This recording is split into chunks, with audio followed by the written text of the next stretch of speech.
and you're not out there spending as much money as you possibly can advertising and getting the word out and trying and getting better at sales, getting better at influence, then you're not actually doing what you set out to do and you're lying to yourself. I guess, like, what are some of the biggest beliefs that you had to break about yourself to become the best salesperson? Everything comes down to your ability to clarify someone's problem. If you think you're good at sales and all of your sales are coming from referrals, you're not good at sales. You're great at just closing deals that are coming to you that were referred. And no offense to contractors out there, this may be different in different marketplaces, but in my marketplace,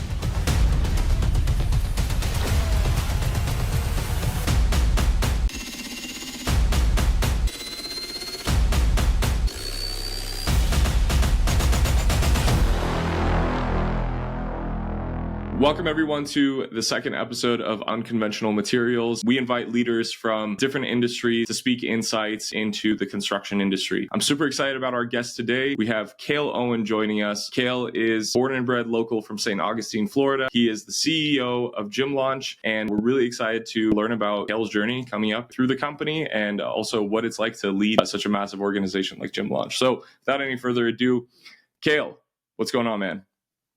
awesome, man. Excited to be here. Thanks for having me on. Super excited to have you as well. Cale, I have a lot of things that I want to kind of pick your brain about, but I just kind of want to get into, I guess the first thing that kind of stuck out to me when I came across you, you have a pretty massive tattoo, I think, on your right or on your left arm, and I think that's a psalm. Is that right? Yeah, I got both. Yeah, so it's not technically a song. It's the last verse in Habakkuk. So it's the last Okay. half of the last verse in Habakkuk. Yeah. What So significance does that have to you? that was my mom and I's favorite verse together. The first half is really what kind of leads into it. It talks about essentially the idea behind the verse is when things are going bad and everything seems to look terrible in your life on the outside. At the end of the day, we have to trust in the Lord God who leads us and will take care of us, and He will redeem us and allow us to be able to press forward, and that our life is in His hands across the board. No matter what storms are happening in life outside of us, He's got us. I love that, man. And that's evidently based on what I know about your story and kind of how you come up. It seems as though that's kind of like a recurring theme through your life. And it's kind of allowed you maybe to make certain strides. For those of you who don't know, we have an audience of contractors who, watch the show. And so just to kind of give like a brief introduction, Cale actually started off in the fitness industry, running your own gym facility. One huge thing for Cale was just getting his whole gym in order. Running a gym is not an easy thing. And so that's kind of when he turned to Gym Launch as a client. And then from that point, a lot of things kind of went in order and you joined the organization in 2018. Is that right? Yeah, you got it. You nailed it. So I started as a client in 2017, roughly about almost exactly a year later. I joined the team as a salesperson first. So I got started there. Okay. Talk me through that journey and I guess like the shifts that you kind of had to make, being from you were a business owner, you were kind of getting your business in place, and then all of a sudden you're working for a company again. Like what was the shift, I guess? Yeah. So context here, I had started and partnered with another partner with another gym previously when I first got out of playing baseball. So I graduated college, signed as a free agent with the Phillies, played in their organization for just really literally a year. And then afterwards opened a gym in Tampa with a partner of mine and realized that I was not very good at business. I loved training people. I was passionate about training them. Didn't know much about business, didn't know much about how to acquire new clients, didn't know anything about sales, didn't know anything truly about fulfillment and providing exceptional experiences outside of what happens on the floor of a gym. And this is not a typical gym if someone's listening to this. This isn't like a Planet Fitness or like a Gold's Gym. This was a class-based facility where we're coaching people on the floor. And then I got the opportunity to come to St. Augustine. And from there, we opened a gym very similar to the model that I was doing in Tampa. And the same theme kept coming up. I was hitting basically a ceiling in my ability to grow, and we weren't growing at all. And that was because of me and my me lacking the skills and ability to properly and effectively run a business. So over time, 2 years into this new gym in St. Augustine, we had barely been growing and we were running out of money. And sitting down with my wife, we had 8 weeks left.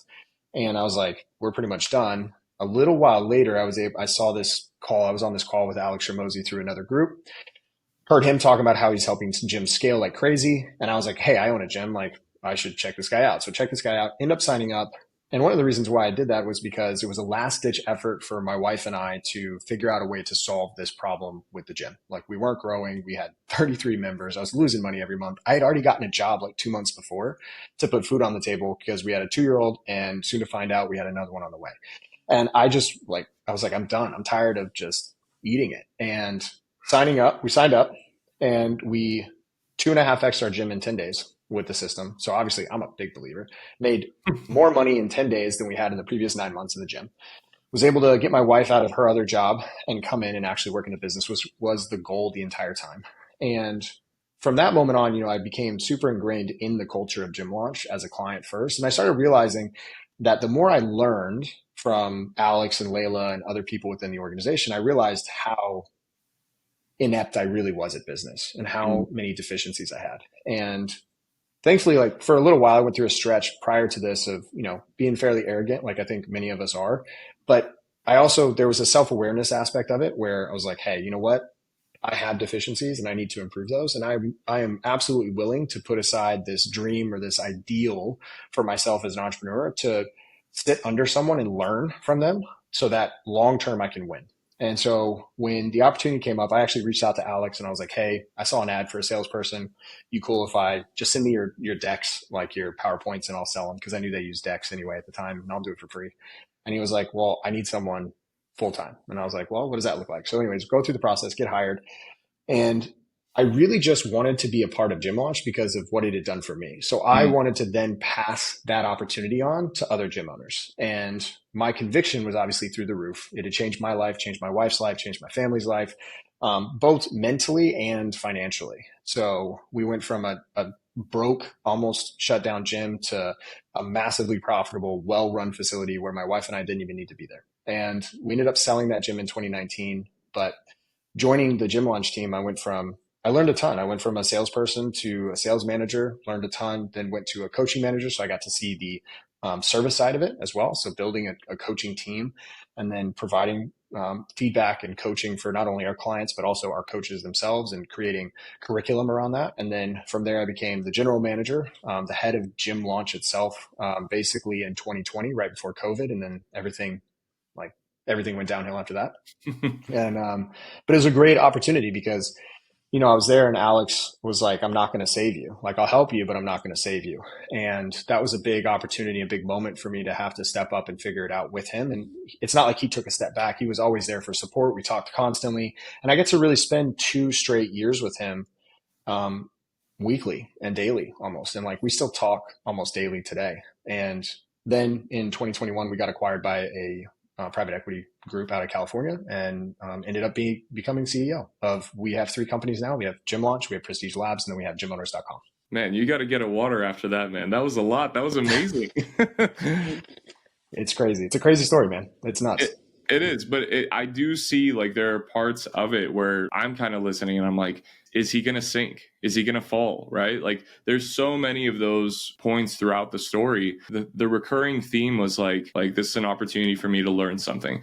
Just kind of making the parallel for, contractors and residential builders. One huge thing that so many of them struggle with is selling. Right. And I heard your journey in sales like all throughout this time, even from coming on as a salesperson for Gym Launch, but then also selling off your gym altogether. Like there's so many different mindset shifts, I guess, that like have to take place when you become a salesperson. But talk me through that a little bit, because I think that like that's like one of the biggest things that general contractors of all sorts, they kind of struggle with. They do have that ego, right? They have that belief that I'm a pretty good salesperson, right?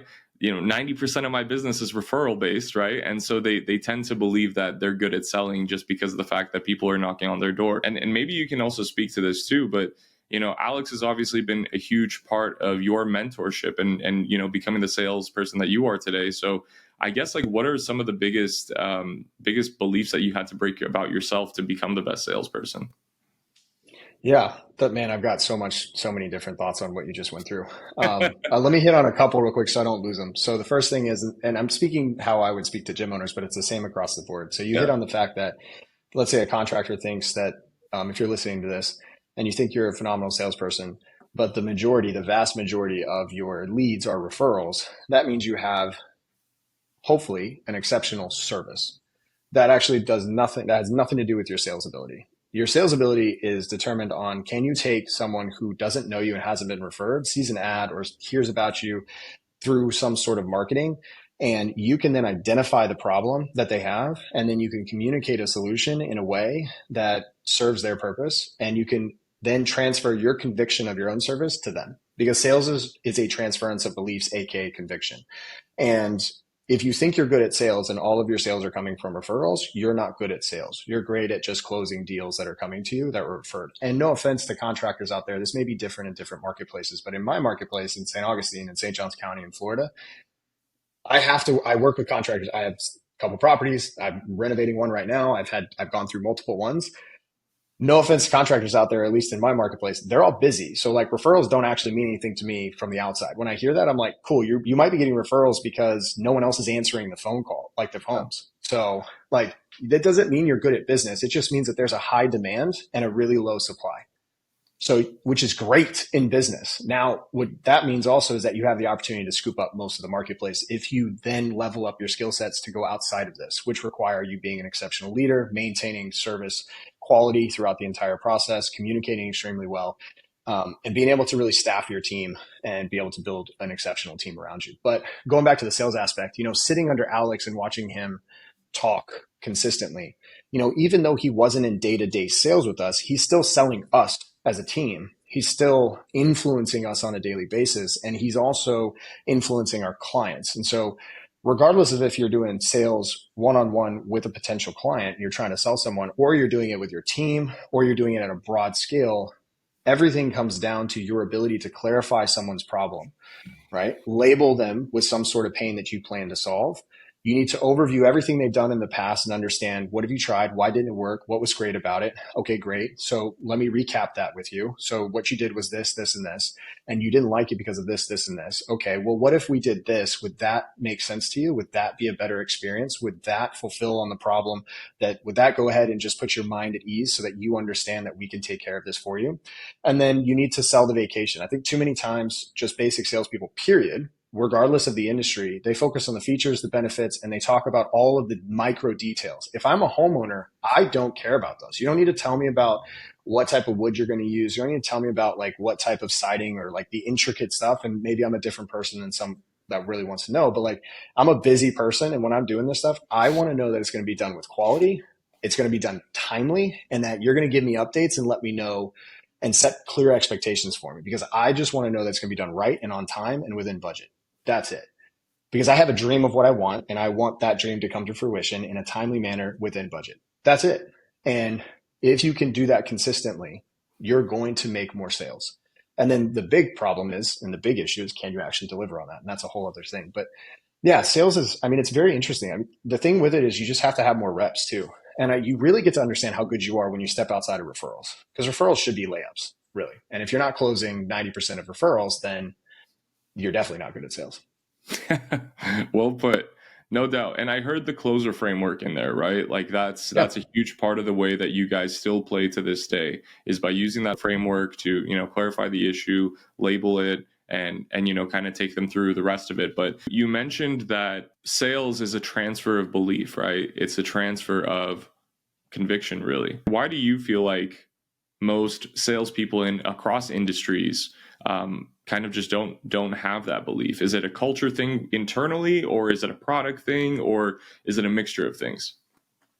Well, if we think about conviction, the conviction has to come from the belief that what you're providing, the service that you're providing for a prospect, for a potential client, is exceptional. Like you have to be convicted in that, meaning that without a shadow of a doubt that you can solve this person's problem. The only way that you would know that is through experience, by having done that with countless people, right? Because the more proof you stack, the more confidence and conviction you have in whatever you're doing. And there's another aspect of this which I think holds people back, is you could have an exceptional service from all outsiders' perspective. You could be exceptional at what you do. You could be timely, on budget, and great.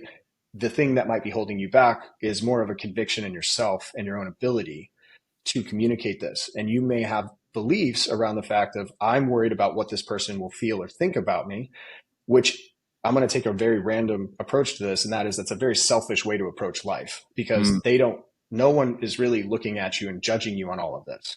And it's, if you spend your life as a business owner thinking, oh, well, if I do this, how will someone else perceive me? You will not make a lot of money, because all the people in the world that have the most successful businesses, they flash the middle finger to everyone else and their beliefs. And they went through because they knew they had an exceptional service. And if you have an exceptional service and product, I'm going to challenge anyone listening to this. It is your responsibility to get that out and in within the view and ears of everyone possible that needs your service. Otherwise, you're doing them a massive disservice. Right. That's why I tell gym owners, right? If you are in the business of changing lives, you want to help people lose weight and you want to help them live longer, and you're not out there spending as much money as you possibly can advertising and getting the word out and trying and getting better at sales, getting better at influence and improving your product, then you're not actually doing what you set out to do and you're lying to yourself. And I would say this for any service industry, right? Now there's context here. There's a little nuances with contracting, in my opinion, because there's the supply and demand where, right. I mean, if you're just chilling and you're getting a bunch of leads just handed to you, there's a different way about it. But at the end of the day, from a conviction standpoint, stop worrying about what other people think, because it doesn't matter. They're not thinking about you. So why are you thinking about them? Yeah. And just do it. Like, just do it. The more you do those things, and even if you don't believe in yourself when you first start, the more that you do it, you'll start stacking proof that you can do it, which will then in turn make you more confident. And then it becomes easier and easier and easier and easier. Huge. You're dropping bombs here. Cale, I think that, to kind of going back a little bit, you obviously said that one huge part of your personal journey and personal development within sales came from doing the reps, right? So just a ton of different, opportunities, getting in front of people, failing quickly. But also another big part of it was the mentorship side. I spent about 4.5 years at T-Mobile in a retail sales organization. And one of my mentors actually in the first year that I was there told me that 80% of my development comes from me and 20% comes from a mentor. How do you feel about that thought? Like, do you feel like that was true for you in relations to, your mentorship, that I guess like your relationship with Alex and kind of how he kind of carried you through? Yeah, absolutely. Because we have to take responsibility for our own growth, because no one's going to come and save us. Right? And if we are waiting and relying on someone else to do it for us, our own growth, then we've got a problem. There's a caveat to this, and that is if you don't know where to look to grow, then you should seek out someone who's done it or has experience and the ability to help you grow. And then that will speed up the timeline of your growth. And I'm a big believer in that, in investing in coaching, investing in mentorship, so that it can decrease the time to success and you don't have to pay the ignorance tax that someone else already paid. And you can learn very, very quickly.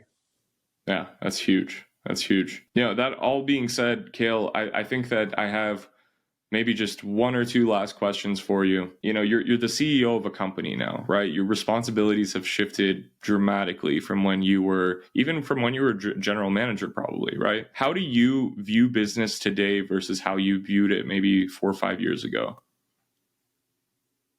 On a much bigger scale. It's hard to see the forest through the trees when you're in the day-to-day and maybe you're looking over one department. But when you have the opportunity there's also an aspect of this, I'll take a step back. There's also an aspect of this where I see it bigger because I've also been around people who challenge me to see it at a bigger level. I'm fortunate enough to be around incredible leaders. I get to spend a lot of time with Alex and Layla. I get to spend a lot of time with the private equity group that purchased us, and they're exceptional human beings, super smart, incredible company, incredible firm. So I've had the opportunity to learn and listen to them, and your eyes open into as you rise up within any organization, you quickly begin to realize what truly matters and what really doesn't, and your focus shifts to the things that actually matter, because as we grow, we are defined more by our no's than our yeses, and there will always be lots of opportunities to grow. The question is, and there's lots of exceptional ways to grow and things that could be surefire ways, but if it takes our focus, our resources, and our time away from what we're really, really good at and what we can absolutely win at, it's not worth it. So for me, my thought around business has shifted in the sense, and that's a broad thing to ask about business, but it's not as small as it was. I look in terms of multiple millions to hundreds of millions of dollars when I think of like opportunities and where we're trying to go, rather than, hey, let's squeeze out another $100,000 here or another $200,000 here. That doesn't mean that it's any different or better or worse than any other business owner, because it's all relative, right? So it's just a matter of, I think, as you get higher up or more successful, you have more time to, or you should set aside time to truly think about the strategy of your business, where you want to go, what opportunities can you offer or go towards. And that's where, in my opinion, the most successful business owners, period, that's why they're so successful, is because they have the time to think. They have the time to take a step back, and they make the time and they prioritize the time to think about their business, think about strategy, and think about the next steps in the future of their own business. Huge, Cale. I want to thank you for taking the time out of your busy day, as that chief executive officer, the operator of your company, to sit down and talk to our audience of contractors. I know for certain that they're going to get a ton of insight out of this. If there's a final nugget of wisdom that you could give a contractor, who's listening to this, who's really trying to, get past that 7-figure mark or even increase their margins within their business, what is a piece of advice you would give them? I'm only going to give this because this is based on my own personal experience with contractors and within service. There's 2 things. One is answer your phone or call back immediately. That's my first one. So just answer your phone or call back for new leads. So if I'm calling about an opportunity, I want to get a quote, I want to, this is your opportunity to sell me. If you're so busy that you can't, then make it very well known that you are full, meaning on your website, everywhere else, create a wait list on your website so that people have a wait list to learn more about you and that they clearly understand that you aren't taking on new clients. And then the second one is be very, very clear about timelines and expectations. Budget's one thing. I understand. Stuff blows up all the time. I totally understand. I have yet to have any work, and I've worked with contractors a lot on personal jobs, worked with them on commercial jobs. There's never been one ever to this day that's ever been done within expectations, ever. And the normal expectation when I talk to a contractor in my mind, I triple it. They tell me a time and I triple it. And if you want to win, set the right expectations, because all you have to do is just meet expectations. You don't even have to exceed them. Just meet expectations and you will be drowning in money. And I mean drowning in money. You'll have a private jet. You'll have whatever you want in life as a contractor. If you can just meet expectations and answer the damn phone. If you do that, you'll crush. Love it. Cale, I'll give you an opportunity to plug, Gym Launch, Prestige Labs, gymowners.com. I know the new SaaS that you guys have recently started. You want to say anything on that? Yeah, I don't know if it's valuable for everybody here, but if you want to learn more about what we do, go to gymlaunch.com. We have a supplement company that we run through Gym Owners, which is prestigelabs.com. We have gymowners.com, which is a CRM we're building. If you want to learn more about myself, you can follow me on any of the social media channels, platforms at Cale Owen. Other than that, just shout out to all the contractors out there. It's so hard. It's so hard doing what you're doing. And you're at there's always interesting stages in the life cycle of the industry and the macroeconomic situation. And I'm really just curious to see how it happens, but y'all are out there doing the hard work and so many people need it. Cale, you are the man, seriously, and thank you for speaking to our audience so candidly as well. For all those who would join Cale's journey as he, continues to grow Gym Launch, you can follow him on social media, on Instagram, follow him on LinkedIn as well. He posts amazing content, and everybody from any industry can learn something from him. But that was it. That was your second episode of Unconventional Materials. We're really happy that we had Cale on here, and we're looking forward to future episodes. So make sure you subscribe, like the video, and we'll see you soon.